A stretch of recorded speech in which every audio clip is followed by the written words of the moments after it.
Hola, ¿qué tal? Gracias por la invitación, compañero Jesús, compañeros estudiantes de la Facultad de Sociología. Es un gusto estar de nuevo después de mucho tiempo aquí.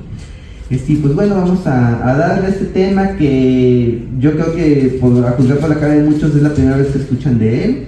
Si no, creo que los más avispados pues tengan noción de lo que es el ZLN. Ahorita hablaré un poquito acerca de su historia. Pero bueno, efectivamente, como dijo el compañero Jesús, pues buena parte de mi vida profesional, del ejercicio de la licenciatura, ha sido investigar precisamente la historia y las implicaciones sociales y las causas sociales del movimiento armado socialista en México, lo que comúnmente se conoce como la guerrilla, ¿no? Esto, pues bueno, fue una expresión de lucha que surge a mediados de los años 60 en México, por muchos factores que ahorita vamos a checar. Y bueno, fue crucial para la política mexicana, ya que permite, de cierta manera, facilita que el Estado mexicano empiece a transicionar de este bloque sólido autoritario a una nación pues medianamente democrática con ciertos derechos y ciertas libertades, ¿no? ¿El siguiente? Bueno, vamos a empezar a definir teóricamente lo que son este tipo de movimientos. Los movimientos armados son un proceso de lucha que emplea la violencia como principal estrategia de acción con el fin de vencer militarmente a un adversario y así establecer una nueva estructura de poder o restablecer alguna otra. Muchos teóricos, quizás los más ortodoxos y conservadores de los movimientos sociales, nos van a decir que un movimiento social que emplea la violencia ya no es un movimiento legítimo, que porque los movimientos sociales tienen que ser pacíficos, tienen que apostar a la creación de políticas públicas y de convivencias armónicas, y el imperio de la razón y la verdad tienen que imperar siempre con la violencia, etcétera, etcétera. Pero tan solo tengamos en cuenta casos como el caso de México, donde, y estoy hablando de la actualidad, no estoy hablando de décadas pasadas, asesinan periodistas, asesinan defensores del medio ambiente, matan ambientalistas, matan mujeres, matan activistas, hay feminicidios, transfeminicidios, etc. Una serie de situaciones que son permitidas por el poder cuando no son realizadas por el propio poder.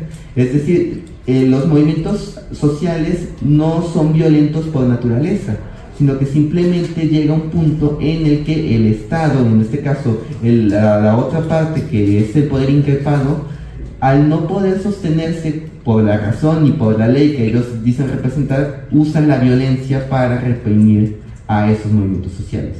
Entonces, los movimientos sociales, algunos integrantes dicen, ¿sabes qué? Basta ya, y es hora de defenderse, y en estos escenarios aparece la violencia primero como una acción defensiva para proteger la integridad misma de los propios militantes de este movimiento, y posteriormente puede evolucionar a una capacidad ofensiva, es decir, ahora ya esto es una lucha por el poder, y como tal, una lucha por el poder conlleva a una confrontación violenta. Siguiente, por favor. Efectivamente, lo que acabo de mencionar. Siguiente. El Estado, medios de comunicación y todos los agentes que poseen la hegemonía ideológica, discursiva y política siempre nos van a insistir, bueno, pero es que si un movimiento social utiliza la violencia para imponerse, está haciendo terrorismo, ¿no? Pero yo aquí, muchos teóricos estamos de acuerdo con esto. El terrorismo es un significante vacío. ¿Qué quiero decir con un significante vacío? Es un término que tú puedes emplear como bien te da la gana y que se ajusta a tus propias necesidades y tus propias concepciones ideológicas y políticas, ¿no? Entonces el terrorismo está acuñado para calificar este tipo de luchas y se refiere al empleo de la violencia y el terror para coaccionar a otro. Y efectivamente esto no es un término, por así decirlo, válido para calificar estos movimientos, porque, lo vuelvo a insistir, cada quien tiene una definición de terrorismo. Les voy a poner un ejemplo. ¿Qué está pasando ahorita con Israel y Palestina? Para Israel, Hamas y todos los civiles palestinos que están siendo bombardeados y masacrados son terroristas. Pero nadie de los grandes medios de comunicación y los grandes políticos está diciendo que Israel es terrorista por asesinar niños.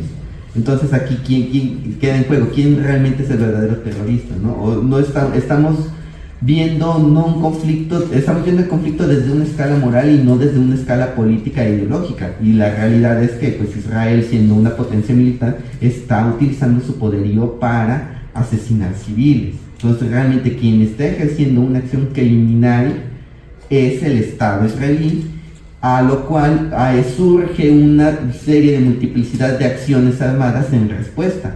Hamas es una parte, pero también es el Frente Popular de Liberación de Palestina u otros grupos yihadistas o nacionalistas que habitan en Palestina y que todos actúan coordinados contra un enemigo en común.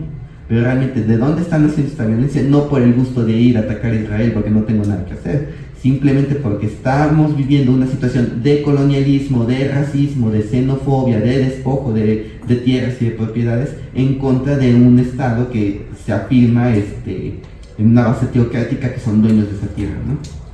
¿Siente? De acuerdo con el escritor Carlos Montemayor, que fue un escritor mexicano que estudió este fenómeno social, dentro del término terrorismo se les dibujan tensiones sociales, polarizaciones agravadas por las políticas económicas o militares de diversos países. El concepto terrorismo no es el resultado de un análisis social, por el contrario, proviene de una descalificación política utilitaria, lo que les acabo de decir. Yo digo quién es terrorista porque me cae mal y no estoy de acuerdo con lo que él está haciendo, entonces por eso es un terrorista. El terrorismo no existe como conducta patrimonio específico de un grupo social objetivo. Y a esto vamos con la siguiente tipología. Movimientos armados hay de muchos tipos. Ahorita popularmente se conoce como guerrilla, pero realmente guerrilla es el tipo de lucha que ellos emplean para pelear. Pero realmente estamos refiriéndonos de un movimiento armado socialista porque tiene características específicas que otros movimientos no tienen. Por ejemplo, hay movimientos armados anarquistas, están las autodefensas que existen en localidades como Guerrero, Michoacán o Chiapas. Está el crimen organizado también, que es un movimiento armado, es una fuerza armada que utiliza la violencia. Está el bandolerismo social, y eso ya es muy del siglo pasado, donde había figuras criminales que encarnaban el mito popular de Robin Hood o de Chucho el Roto o de Jesús Malverde, de yo le robo al rico para dárselo al pobre. Y por supuesto existen los movimientos armados de derecha. Está aquí en México el caso más emblemático es la Organización Nacional del Yunque, que no es el PAN, no es FRENA, no son la Marea Rosa, es un grupo peligroso, extremista, que sí ha matado gente, ha atentado con cosas y se le debe tratar con seriedad. ¿Siguiente? Y bueno, vamos ya en materia, ¿no? ¿Qué es el movimiento armado socialista? Es un movimiento político, ideológico, militar, insertado dentro de las múltiples corrientes del pensamiento marxista, con el fin de lograr el derrocamiento del Estado capitalista y la instauración del Estado y sociedad socialista con transición al comunismo.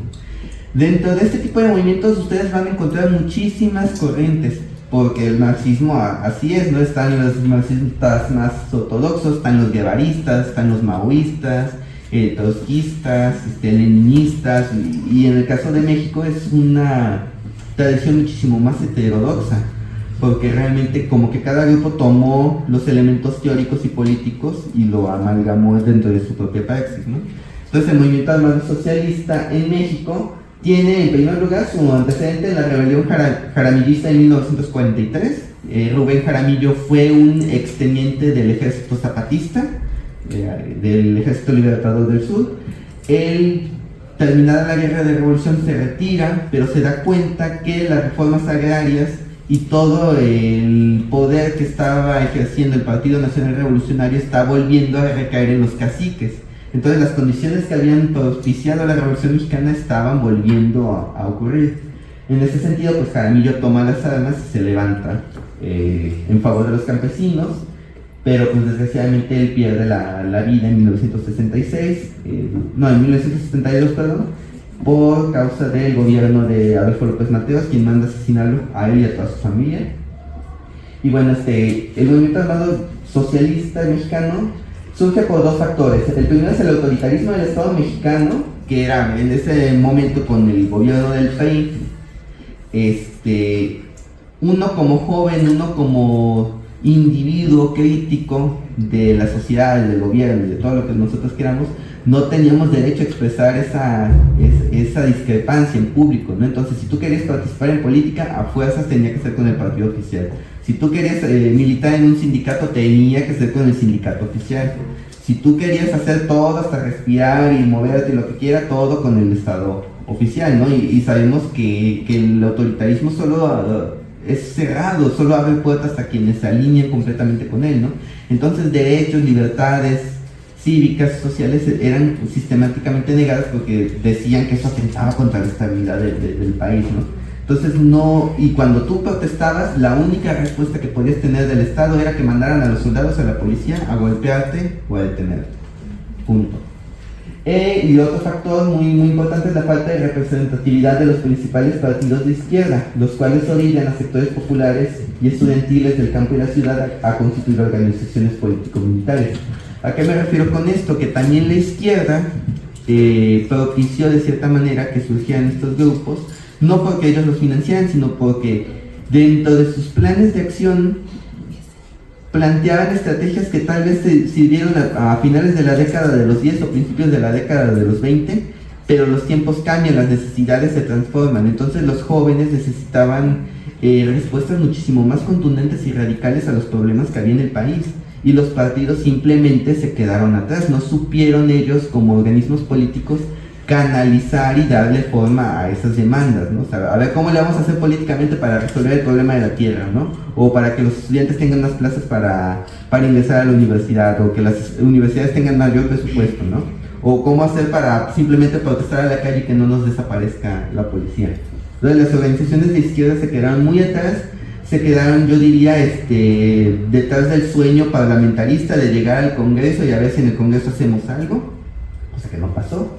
Pero bueno, las organizaciones surgen principalmente del seno de los movimientos sociales populares, agrícolas y estudiantiles. Las guerrillas mexicanas tenían como propósito la creación de una fuerza revolucionaria que pudiera enfrentar frontalmente al Estado mexicano y pudieran tomar la instauración, pudieran tomar el poder e instaurar el gobierno y sociedad socialista. Ahorita actualmente un discurso muy popularizado es que la guerrilla o el movimiento armado socialista coayudó a la transformación que ahorita está viviendo en México, ¿no? Vamos a ser honestos, ¿no? Ellos luchaban por un gobierno socialista, no por un gobierno liberal democrático. No era, la democratización es un efecto secundario de la lucha armada, pero no era como tal el objetivo principal. El objetivo principal era transformarlo todo de raíz. Y con esto no me refiero únicamente a que podamos votar con libertad, sino simplemente también la cuestión económica, los derechos laborales, los derechos sobre la tierra, sobre la propiedad, en fin, todas estas series de medidas propias de los países socialistas que, de acuerdo con sus principios de acción, veían como la solución para arreglar los problemas por los cuales estaba atravesando el país. Para ello, las organizaciones emprenden diferentes acciones con el fin de obtener recursos para sus necesidades operativas. Ellos aplicaban las expropiaciones económicas, que es lo que podemos ver aquí en el extremo izquierdo, que bueno, las expropiaciones económicas jurídicamente se define pues sí como robo, ¿no? Pero en este caso, que hagan estas recuperaciones no conllevaba consigo la necesidad de lucro personal, sino que era simplemente para financiar las actividades de una organización clandestina. También pues emprendían combates armados para desarmar a los soldados y a los policías para obtener las armas con las que iban a pelear. Secuestro político, que esto lo vamos a ver también más adelante con algunos casos, que fue la privación de la libertad de algunas figuras políticas o empresariales con el fin también de obtener recursos económicos y promover la liberación de presos políticos. Y bueno, el sabotaje y hostigamiento contra la infraestructura del Estado y el capital, como lo podemos ver aquí en este extremo. De hecho, esta foto corresponde aquí al Estado de Veracruz. Y el ajusticiamiento político, aquí tenemos el ejemplo del asesinato de Carlos Ramírez Tladehuit, que fue un cacique de la Universidad Autónoma de Guadalajara. Y ellos ahorita entraré más en detalle con este caso, ¿sí? Tradicionalmente se tienen dos tipos de organizaciones político-militares: los grupos rurales, compuestos en su mayoría por campesinos e indígenas, y se define como un proceso de insurrección que nace en respuesta a problemáticas de tipo regional, o sea, despojo de tierras, cacicazgos y deterioro de la calidad de vida, ¿no? Estos son los movimientos que más continuidad han tenido, porque como dijo Carlos Montemayor, se puede dar la rebelión, el Estado puede aplastar la rebelión, pero las condiciones sociales que propician la rebelión están ahí. Entonces, como solo se dio respuesta por la vía violenta, no se dio una respuesta por la vía institucional o por la vía social y política. Entonces, las condiciones de pobreza, de explotación, de marginación persisten, y ese es el caldo de cultivo ideal para el surgimiento de la violencia, no únicamente para el movimiento armado socialista, y ahorita lo estamos viendo con la proliferación del crimen organizado. Mucha de esa gente está en estas filas no porque son malos y que se les hizo fácil ascender socialmente en la vida, no es porque la necesidad los ha orillado a emprender ese tipo de caminos. Bueno, los grupos urbanos estaban compuestos en su mayoría por jóvenes de clase media y clase trabajadora, y su acción estaba guiada principalmente por motivaciones ideológicas y políticas. La mayoría de los movimientos armados urbanos estaban compuestos por jóvenes como ustedes, jóvenes universitarios, que veían que una necesidad de poner en práctica lo que aprendían en las aulas para transformar la sociedad, y se encontraban con un Estado mexicano que simplemente les cerraba la puerta y que no era abierto a escuchar las opiniones o expresiones de la juventud, ¿no? Un sistema político que realmente no permitía esa libertad de disentir contra muchas cosas, ¿no? ¿Siguiente? Bueno, en la realidad, pues todas las organizaciones político-militares aspiraban a consolidar un desarrollo y desarrollar un movimiento revolucionario en todos los frentes, ya sea en el campo y en la ciudad. Esto era una rebelión para transformar toda la estructura, ¿no? Entonces ellos deseaban que en todos lados hubiera insurrección y que en todos lados se derribara el poder. Algunas de estas organizaciones contaron con comandos operativos con tareas específicas o en función de su entorno. Por ejemplo, dos casos más emblemáticos de esto es las Fuerzas de Liberación Nacional, que son las responsables de la creación del Ejército Zapatista de Liberación Nacional. Las fuerzas nacen como un grupo urbano, pero ellos construyen toda una red operativa que tenía su principal zona de acción Chiapas. Entonces el EZ nace como digamos así, como el aparato armado de las fuerzas destinado para operar en el medio campesino e indígena. Otros promovieron la creación de organizaciones afines en regiones donde no había actividad político-militar. En el caso de Veracruz, por ejemplo, la Liga Comunista 23 de septiembre promueve la creación de un grupo que era la Brigada Campesina Lacandones, y eran un grupo de campesinos y unos estudiantes de Chiapas y de Sinaloa, y ellos vienen aquí a Paso Largo, Veracruz, aquí en el norte, cerca de Martínez, y ahí desarrollan algunas acciones político-militares para financiar a la Liga, que era una organización urbana en su mayoría, pero al mismo tiempo buscar la manera de implantar un foco insurreccional en el campo veracruzano. Y bueno, la gran mayoría apostó a la coordinación y cooperación con otras organizaciones político-militares. Si bien es cierto que entre organizaciones se tiraban carrilla o cuestionaban algunas posiciones de lucha, eso pasa en todas las izquierdas, de que siempre hay alguien que te cae mal y hay un grupo con el que no estás de acuerdo. Al final de cuentas ellos buscaban coordinarse y cooperar porque sabían que no podían abarcar todo el país, entonces era más práctico no sé, que yo de Sinaloa me aliara con alguien de Guerrero, porque yo en primera no conozco el estado y en segunda los de Guerrero saben cómo están las condiciones en su lugar de origen, ¿no? Entonces lo más propicio es extender la lucha en ambas regiones y coordinarnos y apoyarnos mutuamente. ¿Entiendes? Y bueno, esta es una cronología del movimiento armado socialista por año. Como podemos notar, son muchos grupos, no voy a hablar de todos, obviamente. Y llevamos una línea de tiempo de aproximadamente 60 años. Empieza en 1964 con el Grupo Popular Guerrillero, que es la primera organización político-militar en aparecer en México. Y bueno, tenemos algunos momentos clave, por ejemplo, 1968, y esto es muy importante porque mucha gente piensa que la irrupción de las guerrillas en México se debe a la represión que se vive el 2 de octubre del 68. Y en parte es cierto, muchos jóvenes que estuvieron en la masacre de Tlatelolco posteriormente en el 70 y el 71 evolucionan a la guerrilla urbana, pero antes del 68 ya había habido aparición de grupos importantes como la Asociación Cívica Nacional Revolucionaria, encabezada por el maestro Genaro Vázquez Rojas, y la Brigada Campesina de Ajusticiamiento Partido de los Pobres, del profesor Lucio Cabañas Barrientos. En el propio año 1968 tenemos la aparición de unas brigadas de autodefensa estudiantil, y esto es como que uno de los aspectos más pues suprimidos de la historia del movimiento del 68, porque sí hubo raza que consiguió las pistolas de su papá, y lo han dicho así: la pistola que papá tenía en casa yo la agarré y con esa me iba a las marchas, y cuando había los trancazos con los granaderos o con los porros, yo saqué la pistola y disparé contra ellos. O sea, sí hubo este tipo de comandos armados que vieron la necesidad de proteger al movimiento estudiantil de la represión del Estado. Y de hecho, cuando fue la masacre de Tlatelolco, hubo algunos de estos chavos que fueron armados al mitin, y ellos respondieron a las agresiones de los soldados. Obviamente no pudieron hacer mucho porque era la magnitud del enemigo era tal, y se tuvieron que retirar. Y de hecho estos chavos conforman en el año 1970 el Comando Urbano Lacandones. Es la continuación directa de estas brigadas de autodefensa estudiantil. En el 69 tenemos el nacimiento de las Fuerzas de Liberación Nacional, que en el 83 establecen al Ejército Zapatista de Liberación Nacional.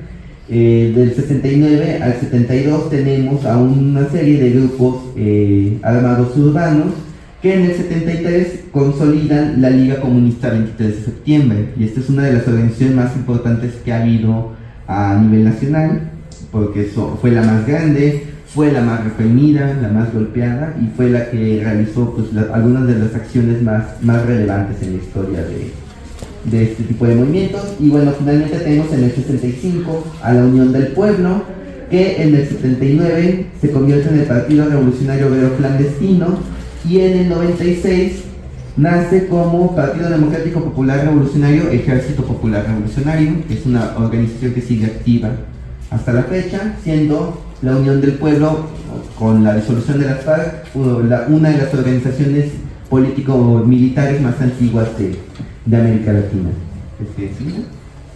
Y bueno, aquí ya voy a entrar en detalle con algunos de los grupos, los que me parecieron más relevantes. Y bueno, el primero de ellos es el Grupo Popular Guerrillero, que nace en el seno de los movimientos agraristas desarrollados en Chihuahua en el año 1959, y que inicia como un grupo de autodefensa rural nacido de la necesidad de combatir frontalmente a los caciques. Al frente de este grupo estaban el profesor Arturo Gámez, un maestro normalista, y el doctor Pablo Gómez, un doctor también. Ellos estaban muy involucrados en el movimiento por la tierra en Chihuahua, y lo que pasaba es que los campesinos estaban reclamando porque los terratenientes, así sin decir aguabá, invadían tu tierra, sacaban nuevas escrituras y decían que ya esa tierra ya era de ellos, ¿no? Entonces había una acumulación y un proceso de acumulación por despojo, y obviamente los campesinos están defendiendo su tierra porque es un medio de vivir. ¿De qué van a trabajar? ¿De qué van a comer? Pues de la tierra, ¿no? ¿Qué hace el Estado mexicano? Se puso del lado de los caciques y de los terratenientes. Y no solo eso, no solo legalmente golpeaban a los campesinos, sino que los caciques tenían bandas de pistoleros, y los pistoleros decían: ok, no me vas a entregar tu tierra por las buenas, te mato y te la quito de tus manos muertas. Entonces, de esa necesidad de defenderse de los caciques nace esta autodefensa rural, y mediante un proceso de formación político e ideológica transicionan esta lucha, que era completamente regional, a una lucha de carácter nacional, diciendo: ok, en Chihuahua no solamente pasa esto, pasa en Hidalgo, pasa en Pachuca, pasa en el Estado de México, pasa en Michoacán, pasa en Veracruz, pasa en Oaxaca. Entonces nosotros tenemos que iniciar la acción armada. Mucha gente ha comentado que el asalto al cuartel Madera está inspirado en el asalto del cuartel Moncada en Cuba. En parte es cierto, pero en parte también lo hicieron porque era una guarnición militar y necesitaban apropiarse de recursos. Este ataque lo realizaron el 23 de septiembre de 1965. Esta fecha es muy importante para el movimiento armado en México. Siguiente. Aquí de hecho se pueden ver las secuelas del combate en Madera. Mueren 8 guerrilleros, no lo logran, no tenían la capacidad militar para hacerle frente a una guarnición de 120 soldados. Y no solo los mataron, sino todavía el gobernador, un general llamado Percedes Guiner Durán, burlonamente les dice: ok, querían tierra, denles tierra hasta que se harten. y el cabrón, perdón por la palabra, el cabrón les niega el derecho a una sepultura, los exhiben por el pueblo, los humillan y les niegan el derecho a tener un féretro. Entonces todas las personas fueron enterradas en una fosa común. Y bueno, eso ya nos habla de un preámbulo de lo que va a ocurrir después a mediados de los 60 hasta los 80, que es una violencia de Estado brutal, y que desgraciadamente esa violencia de Estado es el antecedente de la violencia que estamos viviendo hoy en día. La siguiente es la Asociación Cívica Nacional Revolucionaria, encabezada por el profesor Genaro Vázquez Rojas, que bueno, surge en el seno de la Asociación Cívica Guerrerense, un movimiento popular que aglutinó a diversos sectores de la sociedad en contra del gobernador Raúl Caballero Aburto. El mismo caso de Chihuahua, Caballero Aburto era un autoritario, atropellaba a los campesinos, atropellaba a estudiantes, atropellaba a transportistas, productores, pequeños empresarios. Tanto odio le tenían que una serie de sectores sociales diferenciados en muchas cosas se unieron para sacarlo del gobierno. Y al frente de este movimiento estaba el profesor Genaro Vázquez Rojas, también maestro rural, un político muy activo, empapado de las necesidades de su pueblo, ¿no? Entonces ellos logran vencer a Caballero Aburto, pero el Estado mexicano les impone a un nuevo gobernador, y en ese contexto se da la masacre de Chilpancingo el 30 de diciembre de 1960, donde pues masacran a estos sectores que les comento, ¿no? Estudiantes, empresarios, comerciantes, campesinos, todo, ¿no? Y después de eso, la Asociación Cívica Guerrerense empieza a vivir un estado constante de hostigamiento, es decir, ellos tenían una lucha cívica, como su nombre lo indica, legal, pacífica, y ante eso el Estado mexicano respondió con violencia, al grado de que en el 66 encarcelan injustamente a Genaro Vázquez Rojas. Solo está preso un año, en el 67 se fuga de la cárcel y bueno, se va a la clandestinidad. Y bueno, Genaro Vázquez se convierte en la primera gran figura mediática del movimiento armado socialista. Muchos años antes del subcomandante Marcos, Genaro ya te daba entrevistas, subía a los medios de comunicación y expresaba cuál era el ideal político de la organización, ¿no? De lo que ellos buscaban a nivel nacional, que era la transformación completa del Estado y la sociedad mexicana, ¿no? Para esto, por ejemplo, realizan algunas acciones como el secuestro del rector de la Universidad Autónoma de Guerrero, Jaime Castrejón Díez, por el cual obtienen no solo una suma de dinero, sino también liberar a algunos presos políticos que son precisamente presos por las acciones en contra de la Asociación Cívica Guerrerense. Y bueno, aquí está un poco de lo que los comento, ¿no? Genaro Vázquez tenía muy en cuenta el poder de los medios, ¿no? Entonces en esos años había muy pocos medios de oposición en el país, pero los pocos que habían se solidarizaron con esta lucha y dieron a conocer a nivel nacional cuáles eran las demandas. También en parte porque tenemos que entender que el discurso que el Estado mexicano decía contra estas organizaciones es que eran criminales, eran bandidos, y ellos con la palabra estaban diciendo no somos criminales, no somos ladrones, simplemente somos un grupo de personas que hemos padecido la represión, que hemos sido oprimidos y explotados, y nosotros estamos usando las armas como un recurso de defensa y sí ya un recurso de transformación. ¿Siguiente? El siguiente, bueno, es uno de los más emblemáticos, es la Brigada Campesina de Ajusticiamiento del Partido de los Pobres, encabezada por el profesor Lucio Cabañas Barrientos. La misma historia, de hecho surgen en momentos al mismo tiempo, solo que bueno, Lucio Cabañas también fue maestro normalista, egresado de la Normal Rural de Ayotzinapa Guerrero, su principal símbolo de hecho, y él desde chamaco fue siempre un activista social. Ayotzinapa es lo que siempre se ha distinguido, que ha formado muchos luchadores sociales a lo largo de su historia. Entonces él como estudiante se involucra en la lucha de la Asociación Cívica Guerrerense, de hecho lo detienen por eso. Luego ya egresado como docente, siempre utilizó sus conocimientos como maestro para ayudar a las poblaciones a donde iban, ¿no? Entonces para auxiliar a muchos campesinos en situación de analfabetismo, no sé, les robaban la tierra, él les iba guiando qué proceso legal tenían que llevar, ¿no? O les estaban cobrando cuotas injustas, pues él iba y hacía el oficio ante las autoridades para atender la situación, ¿no? En pocas palabras, Lucio era una persona que resolvía. Entonces resolvía las necesidades que su propia comunidad escolar le iba planteando. Pero en el 18 de mayo del 67 se da la masacre de Atoyac. Esta masacre es bastante absurda porque lo que Lucio estaba pidiendo era la destitución de una directora que estaba imponiéndoles a los niños ir con uniforme, y los niños eran hijos de campesinos, no tenían ni para comer, menos dinero iban a tener para comprar un uniforme.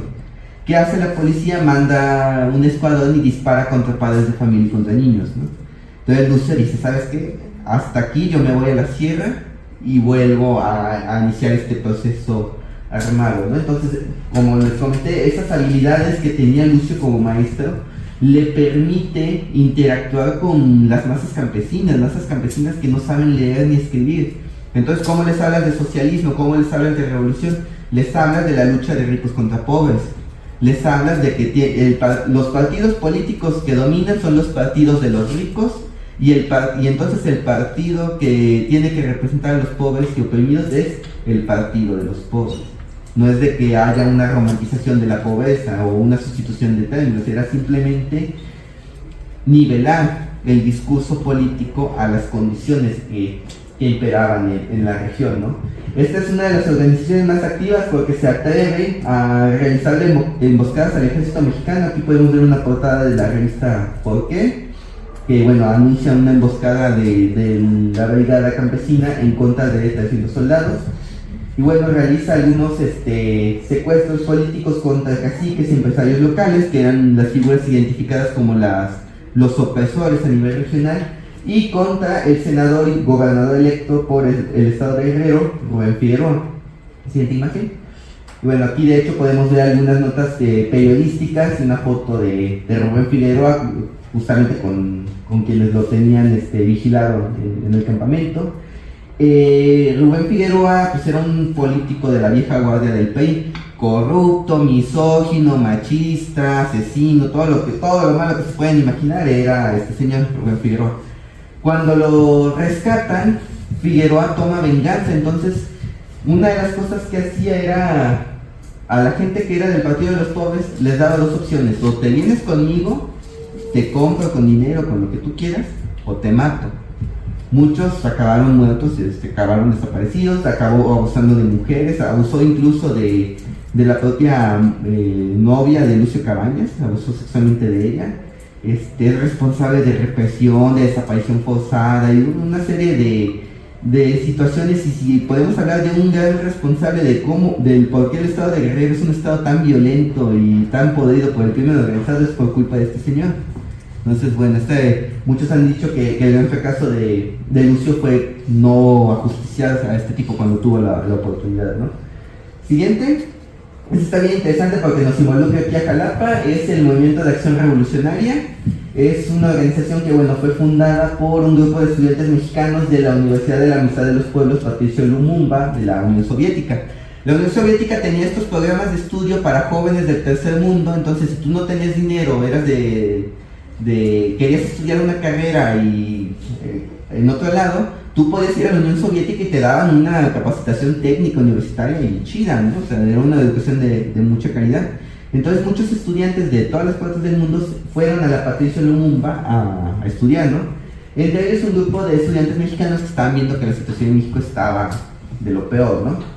Entonces, ellos, contagiados de este influjo de movimientos de liberación nacional, del ejemplo de Che Guevara, de lo que estaba pasando en Vietnam, en África, en Cuba, en América Latina, pues deciden fundar esta organización, ¿no?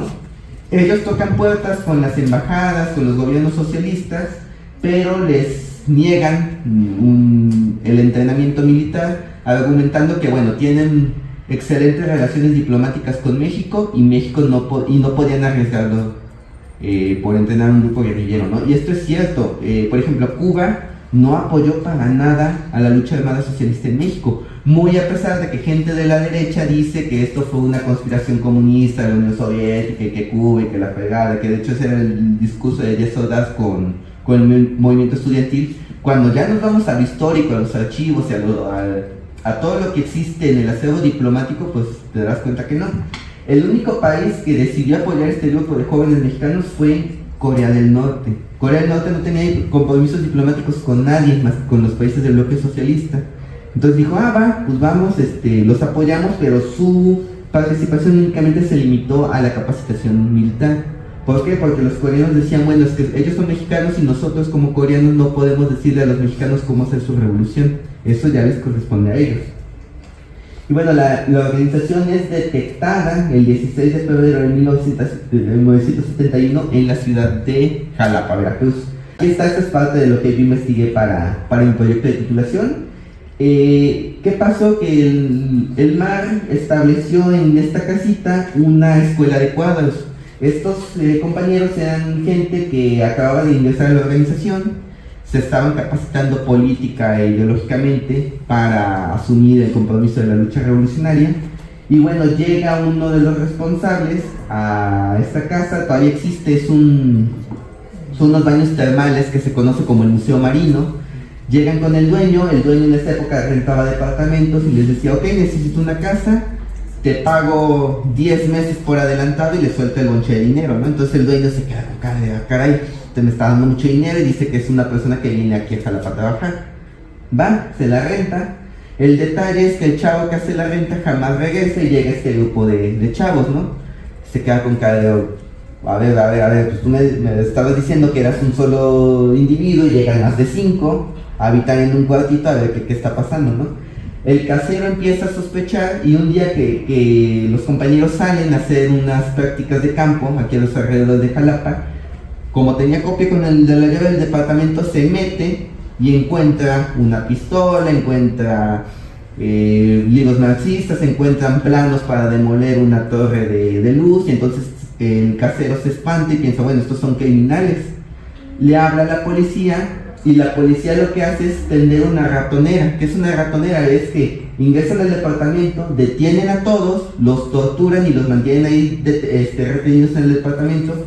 Y como había responsables nacionales que iban a dar clases a esa escuela, en el momento en el que la persona ingresaba al departamento, la jalaban, la torturaban y la golpeaban. Yo hablé con los vecinos y ellos estaban completamente sacados de onda porque nomás escuchaban los gritos, golpes, patadas. Bueno, pusieron un francotirador en el techo, había policías encubiertos en toda la calle. Entonces se armó un escándalo y bueno, a estos chavos los retienen casi un mes detenidos desaparecidos, hasta que los presentan ya formalmente ante el Ministerio Público y bueno, se descubre toda la trama del entrenamiento con Corea del Norte y lo que tenían planeado hacer, ¿no? Entonces, bueno, si se preguntan, la casa todavía existe, está aquí en Victoria, está a unas 5 o 6 cuadras de aquí de la facultad, ¿no? Es una historia bastante curiosa, no significó el fin del MAR, de hecho esta organización continuó hasta el 88, y lo que prácticamente dio su disolución fue el proceso electoral con Cuauhtémoc Cárdenas, porque apostaron a que era posible ganar el poder con las elecciones, ¿no? Pero bueno, es una historia muy curiosa de aquí, de la ciudad de Jalapa, que casi no se ha tocado. Otra historia, pues particular, ¿no? La Liga de Comunistas Armados. Esto pues era un grupo pequeño, un grupo de guerrilla urbana que apenas había iniciado sus acciones, ¿no? Entonces, son de Monterrey los chicos, y empiezan haciendo expropiaciones a baja escala. Entonces, ¿qué hacían? Asaltaban comercios, asaltaban algunas tienditas para financiar su organización, y no los estaban buscando porque realmente la policía llegó a pensar que era delincuencia común. Entonces una militante, Edna Valle, al momento de manipular un arma de fuego, se le sale un tiro que le pega en el estómago, y bueno, ese accidente orilla a sus compañeros a buscarle atención médica, ¿no? Pero en los hospitales, si tú llegas herido de bala, pues te empiezan a hacer preguntas. Los chavos no supieron hacer una buena argumentación y bueno, los detienen, ¿no? Sus compañeros los intentan rescatarlos y bueno, dijeron, bueno, ¿qué hacemos para liberarlos en este momento? Entonces, lo que se les ocurrió fue secuestrar en pleno vuelo un avión de Mexicana de la Aviación que iba con destino a la Ciudad de México. Siguiente, por favor. Y aquí están las escenas. Se preguntarán por qué iban en calzón de los policías, pues porque fueron las demandas que dijeron los chavos. Dijeron, queremos dinero y queremos armas para trasladarnos con seguridad a Cuba.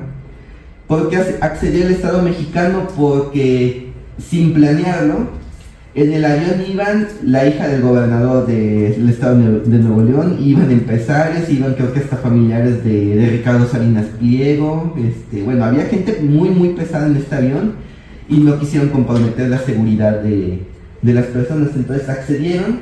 al grupo lo llevan a Cuba y en Cuba solicitan el asilo político, esperando que Cuba los pudiera ayudar con la lucha armada para retornar a México. Y como les comenté con anterioridad, Cuba no apoyó en nada, al contrario, los mantuvo como prisioneros por orden del Estado mexicano. Es decir, eran exiliados políticos, pero estaban bajo constante vigilancia, no podían moverse con total libertad dentro de Cuba porque a cada momento eran monitoreados para que no planearan regresar aquí a México y volver a intentarlo, ¿no? Lo de la lucha armada. Siguiente. Bueno, las Fuerzas Revolucionarias Armadas del Pueblo es un grupo de estudiantes jaliscienses militantes del Frente Estudiantil Revolucionario. El FER fue una organización estudiantil que, bueno, la Universidad de Guadalajara estaba atravesando una situación bastante crítica. Había un grupo estudiantil que era la Federación de Estudiantes de Guadalajara, que es algo así como, digamos, los porros que hay en la Facultad de Derecho, estos grupos, clubs culturales, como les dicen, que, bueno, acaparan el poder, controlan a los estudiantes, los amenazan, los golpean, que imponen maestros, imponen consejeros técnicos, en fin, era una mafia estudiantil, ¿no? Entonces los estudiantes, dentro de su espacio, decían, bueno, queremos un manejo más democrático de la universidad, hagamos nuestra propia organización, impulsemos nuestras demandas y todo lo relacionado con política estudiantil. Estos chavos no amenazaban a nadie. ¿Qué pasó? Que el gobierno del estado, que financiaba a los de la Federación de Estudiantes de Guadalajara, les dio armas y entonces empezaron a matar estudiantes por un pleito que se puede resolver dentro de las propias urnas.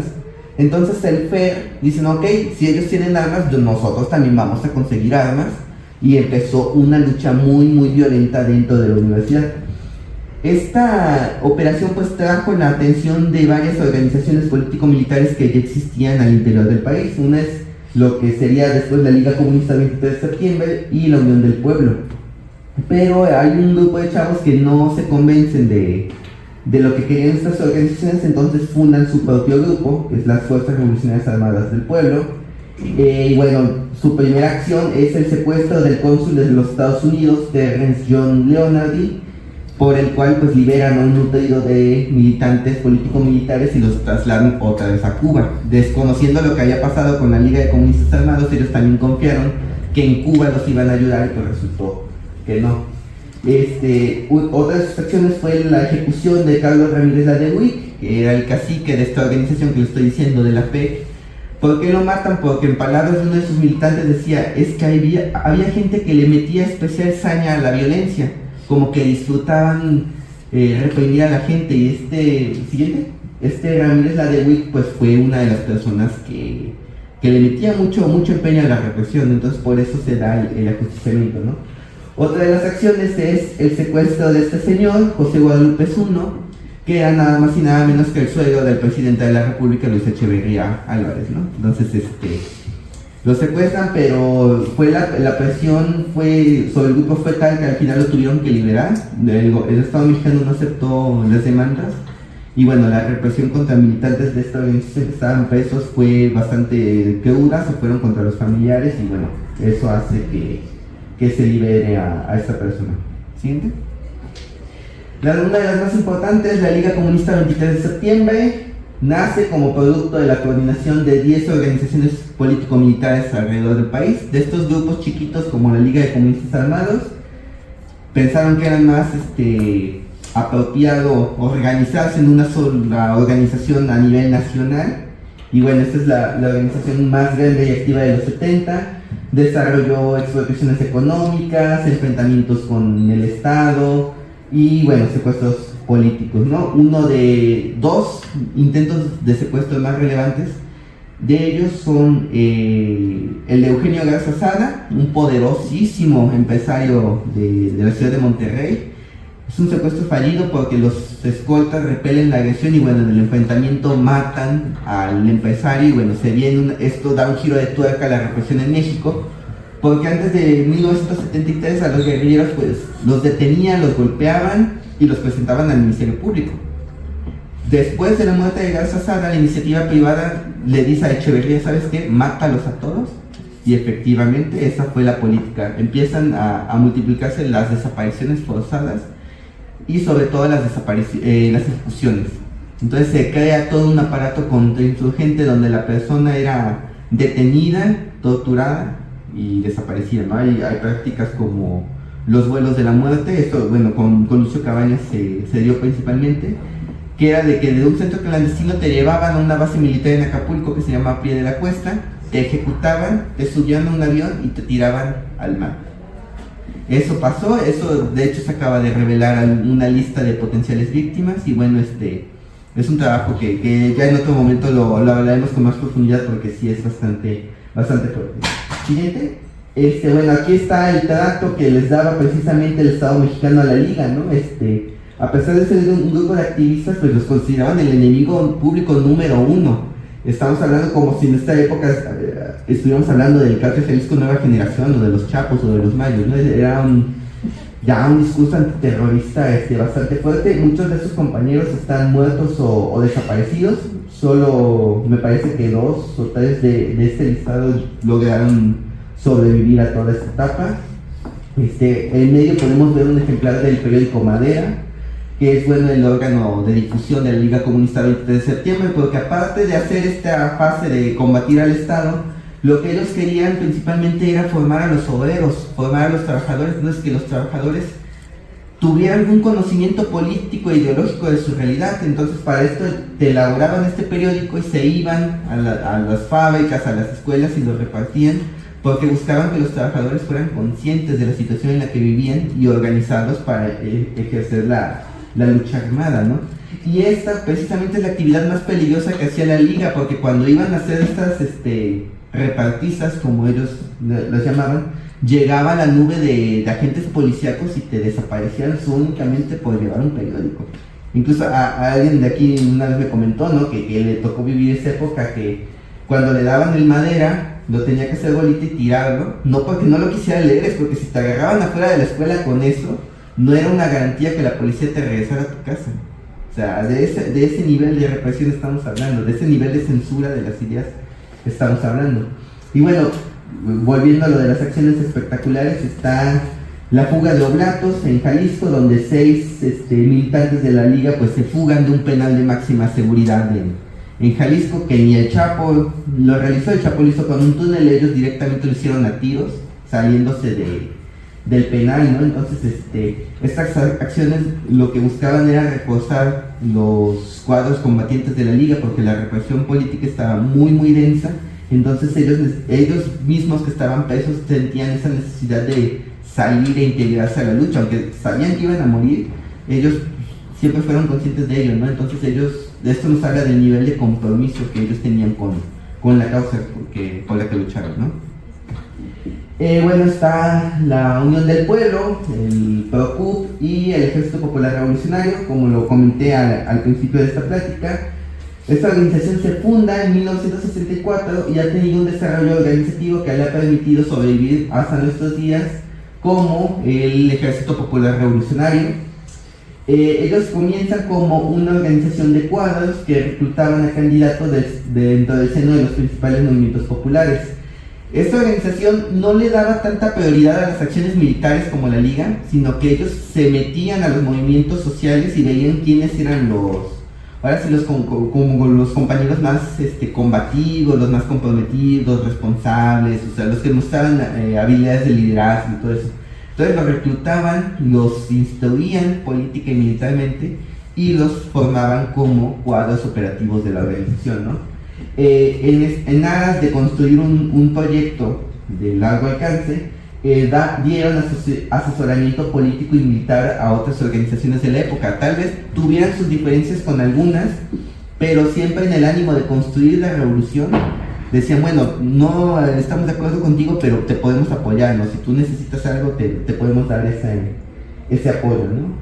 Pero pese a ello, ellos desarrollaron acciones de estudio táctico, las cuales consistían en poner explosivos en oficinas de gobierno o en empresas, ¿no? Esta es una práctica que de hecho hoy los anarquistas hacen mucho, sobre todo en la Ciudad de México, pero ellos lo veían como una manera de hostigar al Estado, ¿no?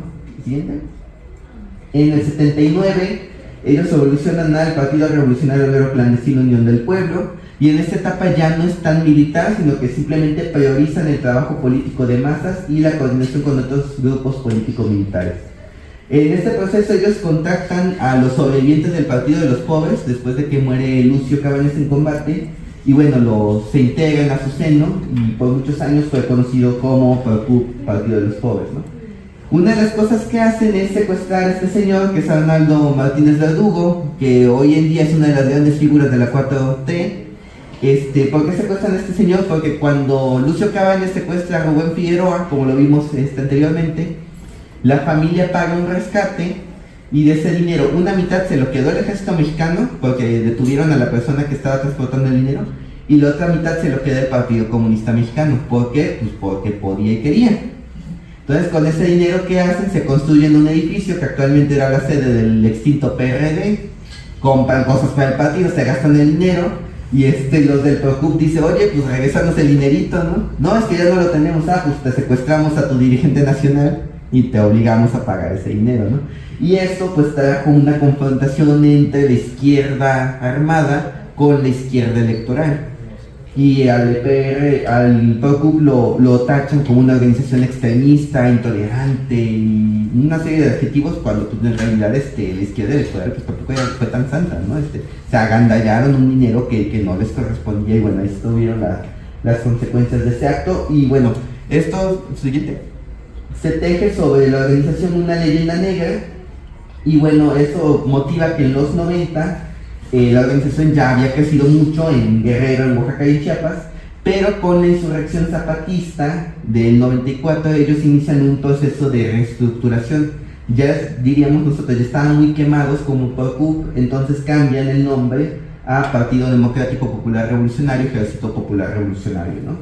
Ellos irrumpen en el primer aniversario de la masacre de Aguas Blancas en Guerrero.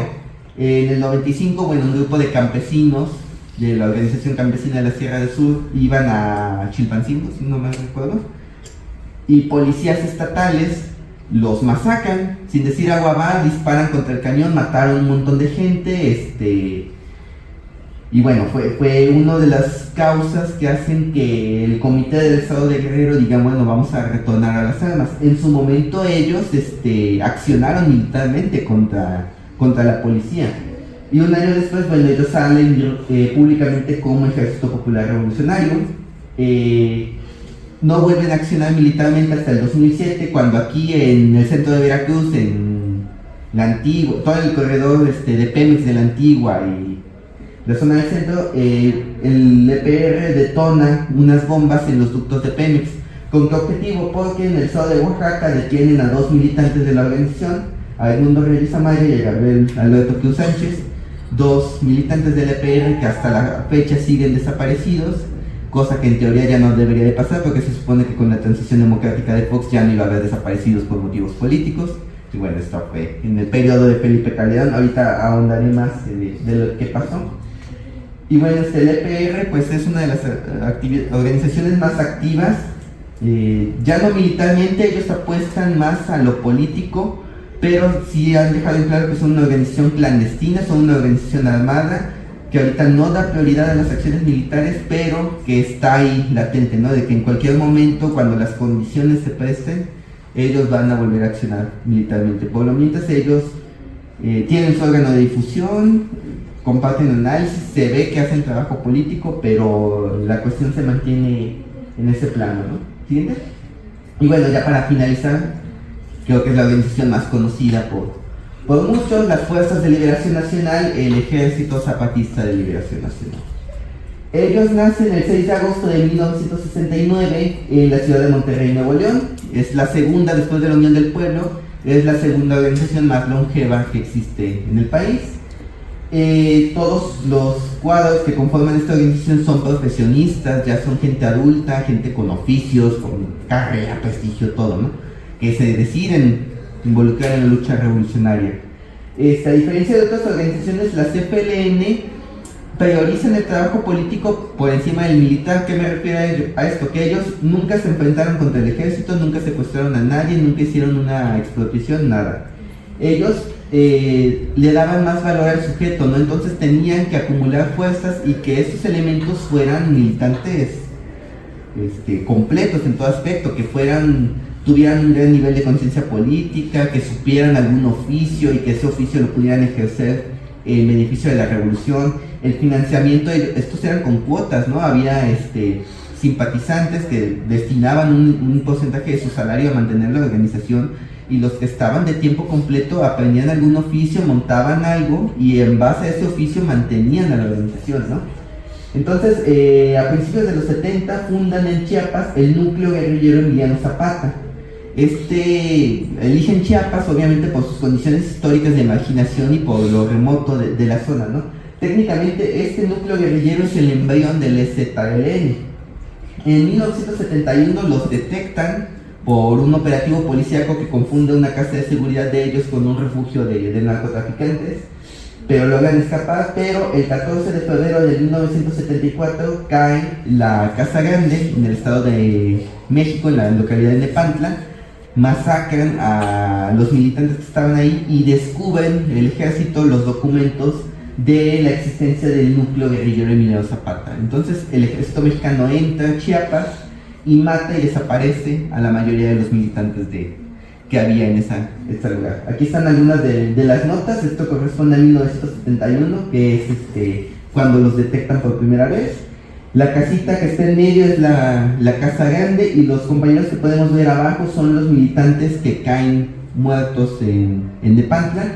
En medio podemos ver al compañero Salvador, que tenía el nombre de Alfredo Zárate Mota. Este compañero era originario de aquí, de la ciudad de Jalapa, Veracruz. Estudió en la Facultad de Medicina y bueno, fue un militante en el movimiento de los doctores. También tuvo alguna labor social en algunos municipios del norte del estado de Veracruz.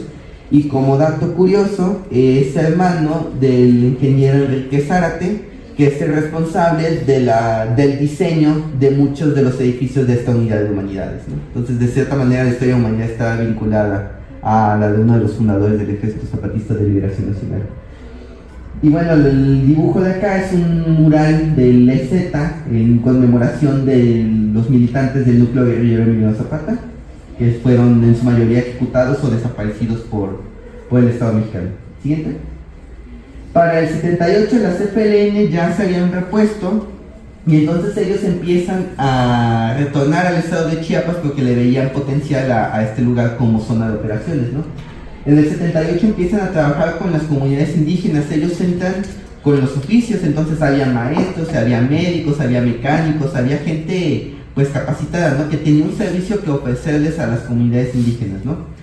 Y al igual que la Unión del Pueblo, lo que ellos hacen es buscar a quienes tienen habilidades de liderazgo en las comunidades, quienes están involucrados en los movimientos sociales de la región, quienes son más comprometidos, disciplinados. Entonces toda esta raza la reclutan, la llevan a las ciudades y les dan formación política y técnica. O sea, les enseñan a leer, les enseñan a escribir, les enseñan formación política, les enseñan un oficio en muchos casos, ¿no? Entonces estos cuadros indígenas vuelven a las comunidades ya capacitados como comisarios políticos, y estos comisarios políticos empiezan que a integrar que al hermano, que a la mamá, que al vecino, y así sucesivamente hasta empezar a ganarse a las comunidades enteras. Entonces, gracias al trabajo de estos comisarios políticos, las FLN pueden entrar a Chiapas, y el 18 de noviembre de 1983 fundan el primer campamento de milicianos del EZLN. De hecho, esta foto corresponde al primer grupo de combatientes del EZLN de esa época. ¿Se sienten? De hecho, aquí están algunas imágenes de los primeros campamentos del EZLN, ¿no?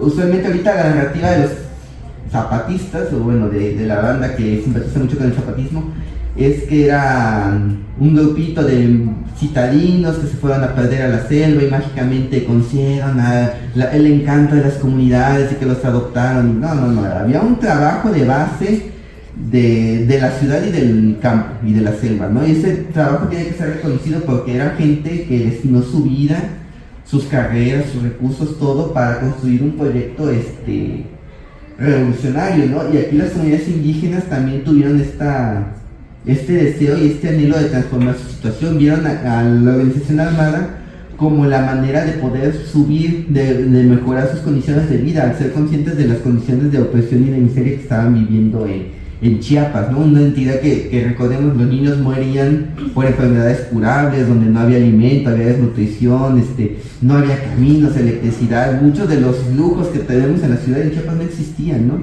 Entonces, aquí la guerrilla funge como lo que el Che Guevara siempre concibió, que era el organismo que canalizara las demandas legítimas de la población, las necesidades de los sectores más vulnerables.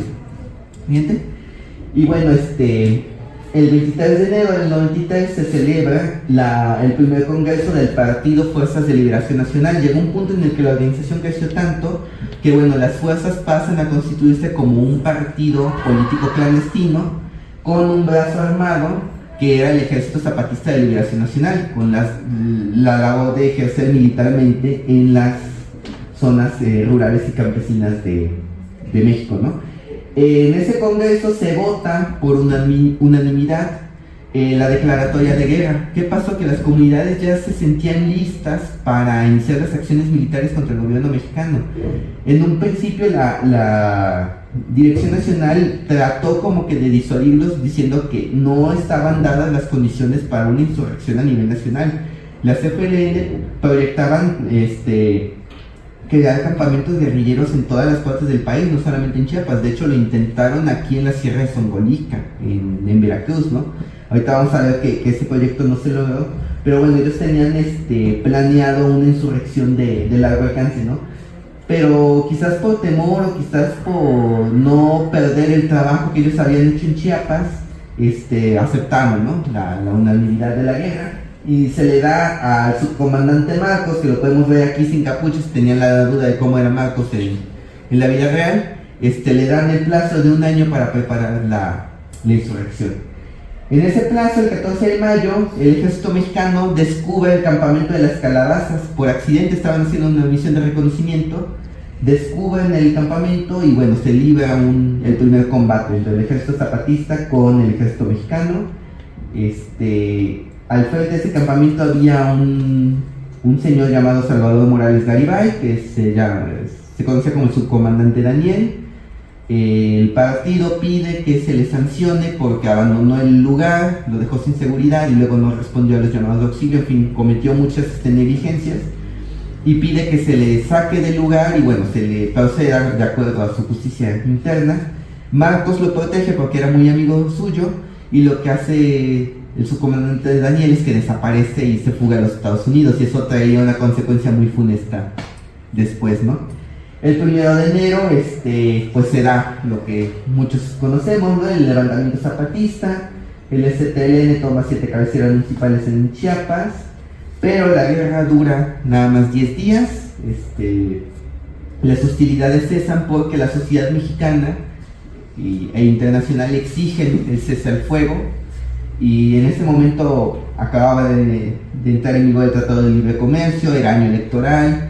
Salinas de Gortari necesitaba dar una figura internacional de que México era un país que ingresaba a la modernidad del primer mundo. Entonces detienen el conflicto armado, pero pues a la larga se decretan, da inicio un proceso de negociación y reconfiguración política e ideológica del STLN, ¿no? Entonces podemos hablar de un STLN antes del 83 al 94 y uno del 94 a la actualidad, ¿no? Son dos organizaciones ya muy muy diferentes.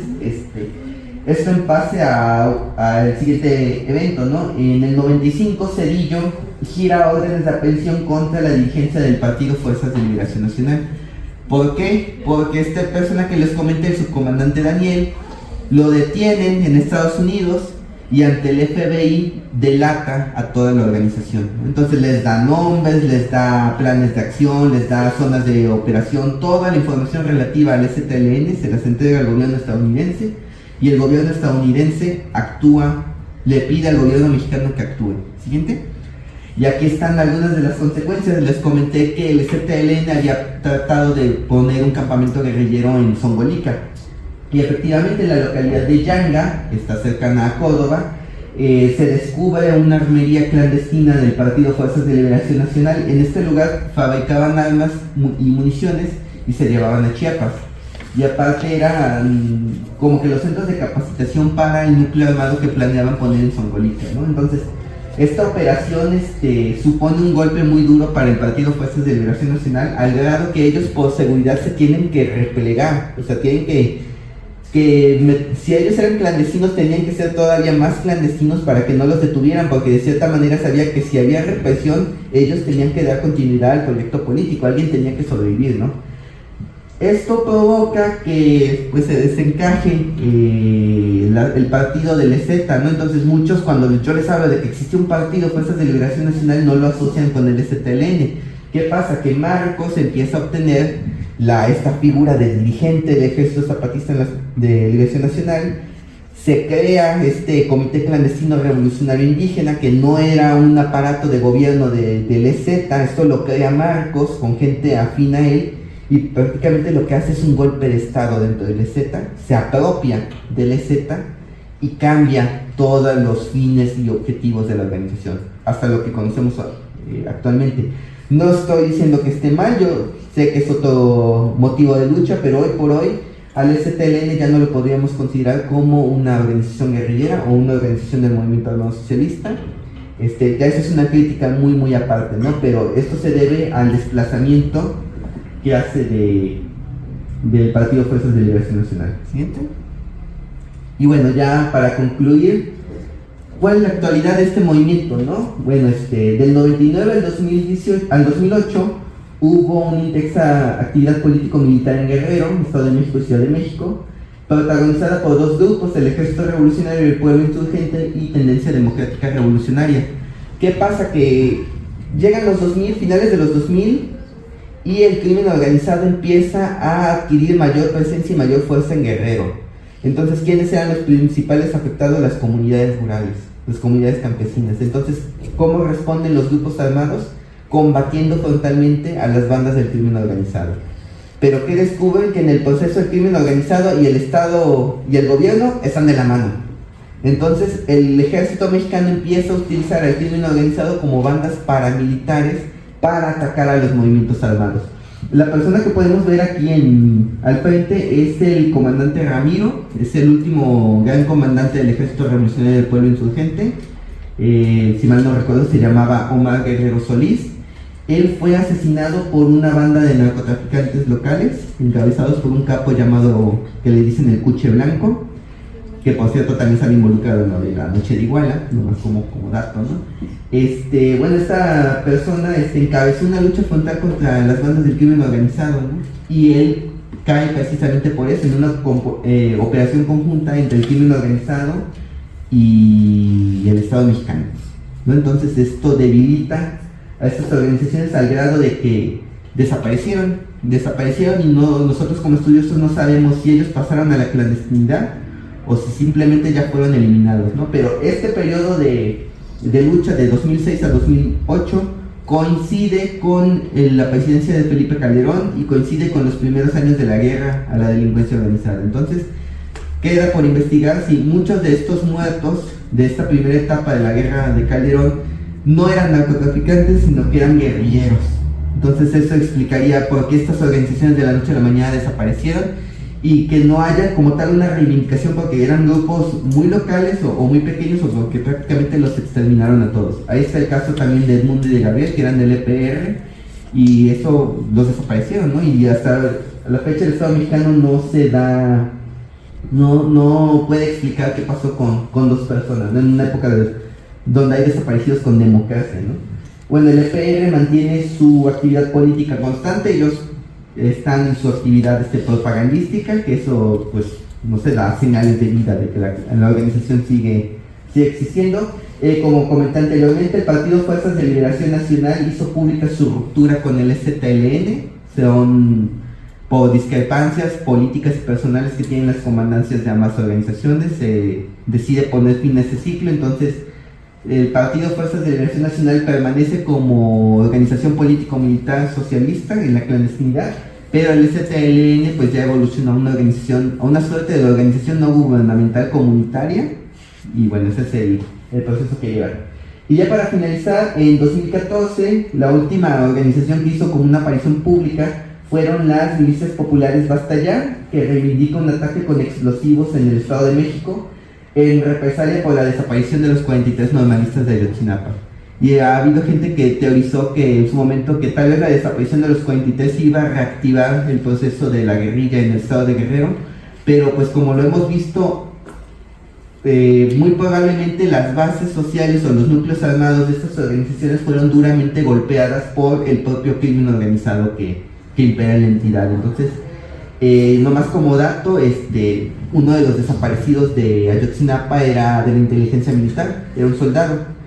Entonces se tiene por ahí la teoría de que Ayotzinapa estaba infiltrado por el ejército mexicano porque precisamente estaban buscando militantes de estas dos organizaciones, del ERPI y de TDR, y que probablemente la desaparición de los 43 responda también con la aparición de una organización que era Fuerzas Armadas Revolucionarias Liberación del Pueblo, que salió ese mismo año, de hecho unos meses antes de la Noche de Iguala hizo su aparición pública, y al parecer podría estar relacionado la desaparición de los 43 con una operación contrainsurgente en busca de este tipo de organizaciones. Bueno, ya para concluir, cierro con esta cita de Carlos Montemayor, que dice: México ha tenido y seguirá teniendo la insurrección guerrillera como la expresión natural, social, política, indígena, agraria, que nos avisa que debemos cambiar o que no somos aún lo que debemos ser. En cada momento los guerrilleros exigen que la sociedad entera un cambio, y lo consiguen a veces después de muertos, a pesar de todo. Gracias.